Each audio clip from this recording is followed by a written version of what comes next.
good morning, second graders. Sorry I'm not there today to be with you.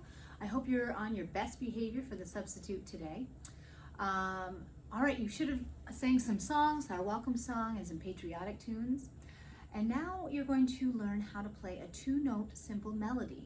First of all, a melody is a series of different tones or sounds in a piece of music. The notes are played or sung one after another to make up a song.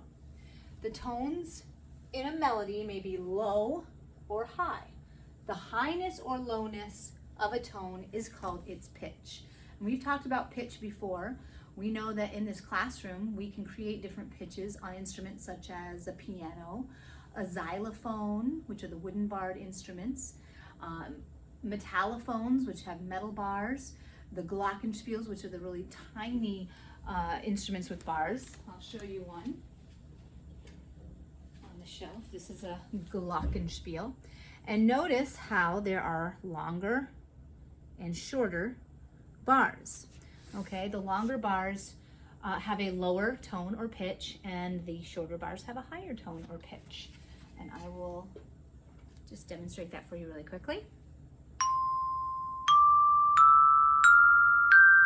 Okay, as I go up, you can hear the pitches go higher, higher, lower. Okay, now moving on to our next slide, you will see a scale. This is a C scale. A scale is a series of pitches in order that move in steps from one particular pitch to that same pitch up the octave.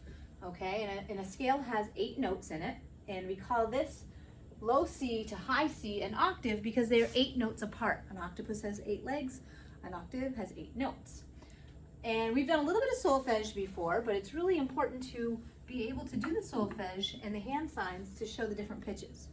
Okay, so you've got your do, re, mi, fa, sol, la, ti, and then do. And I'm moving my hands up with the pitches, and I'll move back down. Do, ti, la, sol, fa, mi, re, do. And that is called a C scale. Now, if you are playing step bells, which again, this is like a xylophone, metal bells, bars, and if you were to play the instrument, you could see as it steps up how it gets higher.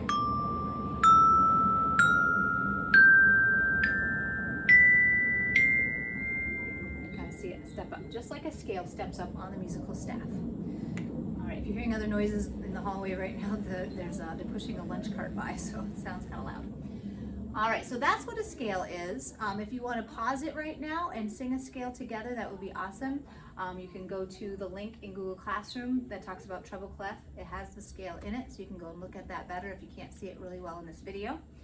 But that's what a scale is, and that's how we would sing it on solfege. Now, today you're going to, like I said, you're going to learn a melody of a simple song using 2 pitches that would be in this scale. Those 2 pitches that you're going to use are G and E, or sol and mi. Now, if I go to the next slide, you'll see the song. Oh, there's a xylophone, which I'll talk about in a minute. Rain, rain. Most of you probably know this song. Rain, rain, go away, come again another day. It only has 2 pitches, believe it or not, in this version. The time signature says 2/4. That means there are 2 beats in a measure, and the quarter note gets the beat. So here we've got a measure divided by bar lines, and there are 2 quarter notes. Now this measure has 2 eighth notes and a quarter note, but remember 2 eighth notes is equal to the sound or the beat of 1 quarter note, so it's 1 beat. Okay, so if I was to sing this, it would sound like this. Rain, rain, go away, come again some other day. Little Johnny wants to play. Rain, rain, go away. And if you want to sing that with me now, that would be great. Here we go. Rain, rain, go away. Come again some other day. Little Johnny wants to play. Rain, rain, go away. And you should hear 2 different pitches as we're singing that. And those would be sol and mi. if we're doing solfege. Do this with me. Sol, mi, sol, sol, mi, sol, sol, mi, sol, sol, mi, sol, sol, mi, sol, sol, mi, sol, mi, sol, sol, mi. So not only am I following the rhythm, but I'm also following the pitches, doing my G, which is on the second line of the staff, as sol, and my bottom line of the staff is E, and that's my mi. So you could play this on any pitched instrument. If I use the step bells right now to play it, I'm going to watch for my G and my E as it changes.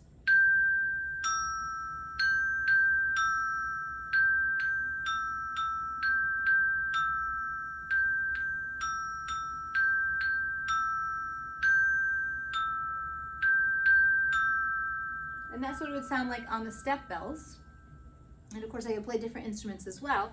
You are going to play the melody using boom whackers today.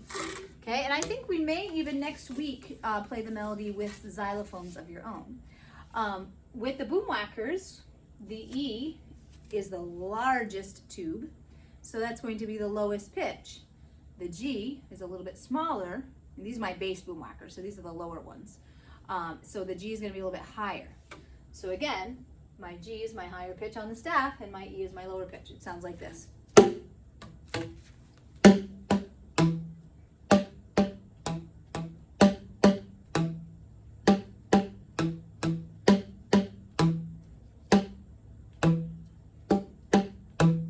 Now, because you know the song, it's easy to memorize the pitches, but you really should be watching with your eyes and know when the G plays and when the E plays.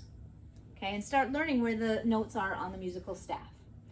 I also have boom whackers that are smaller, but again, same pitches. They're just an octave higher than the ones I just played. So it would sound like this.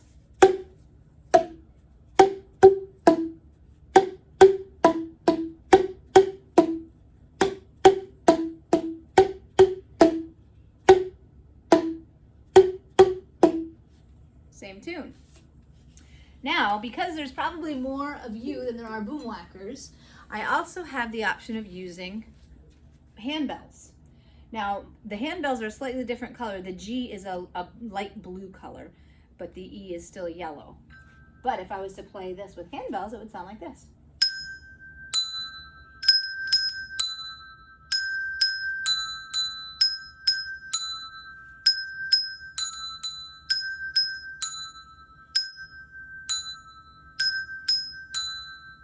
And there it is. So that is your first melody that you'll be playing with instruments. So I hope you have fun. Your musician of the day is going to help the substitute pass out boom whackers. However, please remember the rules when using boom whackers. If you have a long boom whacker, please just hold it like this until it's time to play. Do not put any boom whacker up to your face or nose, ears, mouth, hair. Of course, you never bonk anybody else with the boom whacker. When it is time to play, if you have a longer one, these are a little trickier to play because you have to make sure that you kind of choke up on it and hold it down like this. You can use your foot, tip of your shoe, or your knee. Okay, if you have a shorter boom whacker like this one, you may want to use your palm. You can also use your knee, of course. But again, please keep those boom whackers nice and quiet until the teacher gives you permission to start playing your melody. If you have a bell, again, these are also very hard to keep quiet, just as quiet as you can. If you want to lean it up against your clothing, it can't vibrate as well when it's against clothing. So that might help keep it quiet until it's time to play. But please never play your instrument without permission. Use them appropriately, and I hope it all goes well. Enjoy playing your melody. Next week we will again continue with the melody, but this time we will use xylophones and step bells to play the melody. So I hope you have a wonderful time, and I'll see you next time. Bye-bye.